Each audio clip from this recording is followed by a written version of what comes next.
మన సౌత్ సినిమాలు, అందులోనూ టాలీవుడ్ సినిమాలు పాన్ ఇండియా రేంజ్లో మంచి గుర్తింపు తెచ్చుకుంటూ ఉండటంతో పాటు సినిమా కలెక్షన్స్ కూడా భారీగా పెరిగాయి. ప్రస్తుతం మన టాలీవుడ్ సినిమాల రేంజ్ 100 కోట్ల నుంచి 2000 కోట్ల వరకు పెరిగింది. దీంతో రెమ్యునరేషన్ విషయంలోనూ హద్దులు చెరిగిపోతున్నాయి. ముఖ్యంగా ఈ విషయంలో హీరోయిన్స్ రేంజ్ కూడా అమాంతం పెరిగిపోయింది.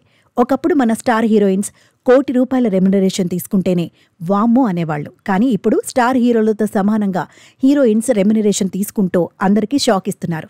ఈ విషయంలో మన సౌత్ హీరోయిన్స్ కన్నా నార్త్ హీరోయిన్స్దే కాస్త హవా ఎక్కువగా ఉంది. ప్రస్తుతం నార్త్ హీరోయిన్స్ కు సౌత్ లో భారీగా డిమాండ్ పెరుగుతుండటంతో వాళ్ల రెమ్యునరేషన్ ఆకాశమే హద్దుగా మారిపోతున్నాయి.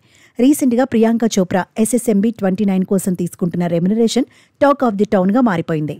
ప్రస్తుతం టాలీవుడ్ సినిమాల రేంజ్ పాన్ ఇండియా వైడ్ గా పెరగడంతో మన వాళ్ల దృష్టంతా నార్త్ హీరోయిన్స్ మీదే ఎక్కువగా ఫోకస్ పెరిగిపోయింది. పైగా బాలీవుడ్ లో వచ్చే రెమ్యునరేషన్ కన్నా తెలుగు సినిమాలకు వచ్చే రెమ్యునరేషన్ ఎక్కువగా ఉండటంతో అక్కడి భామలంతా ఇక్కడి సినిమాలలో నటించడానికి ఆసక్తి చూపిస్తున్నారు.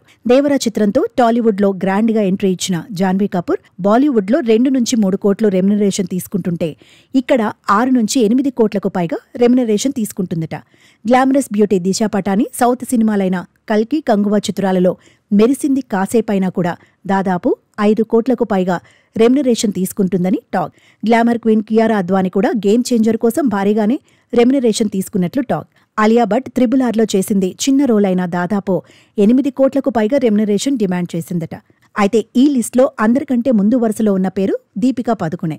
కల్కి చిత్రంలో ప్రధాన పాత్ర కోసం ఈ అమ్మడు తీసుకున్న రెమ్యునరేషన్ 15 కోట్లకు పైమాటే. పైగా ఈ సినిమాతో దీపికకు టాలీవుడ్లో కూడా మంచి గుర్తింపు వచ్చింది. అయితే ఇప్పుడు ఈ రికార్డులన్నింటినీ ప్రియాంక చోప్రా బ్రేక్ చేసేసింది. SSMB 29 కోసం ప్రియాంక చోప్రా దీపికా కన్నా డబుల్ అంటే 30 కోట్లకు పైగా రెమ్యునరేషన్ తీసుకుందని సమాచారం. పైగా ప్రియాంక ఈ సినిమా కోసం బల్క్ డేట్స్ ను కేటాయించిందట. SSMB 29 కోసం ఎప్పుడు కావాలంటే అప్పుడు, ఎక్కడ కావాలంటే అక్కడికి వచ్చేటట్లుగా అమ్మడితో అగ్రిమెంట్ చేసుకున్నారట. అయితే గత కొంతకాలంగా బాలీవుడ్ సినిమాలను వదిలేసిన ప్రియాంక హాలీవుడ్ సినిమాలతో బిజీగా ఉంది. చాలా రోజుల తర్వాత మళ్లీ ఒక తెలుగు సినిమాతో ప్రియాంక ఎంట్రీ ఇవ్వడంతో ఆమె ఫ్యాన్స్ కూడా ఫుల్ ఖుషీలో ఉన్నారు. ఏదేమైనా ప్రస్తుతం SSMB 29 ఏదో ఒక హాట్ టాపిక్తో వైరల్గా నిలుస్తోంది.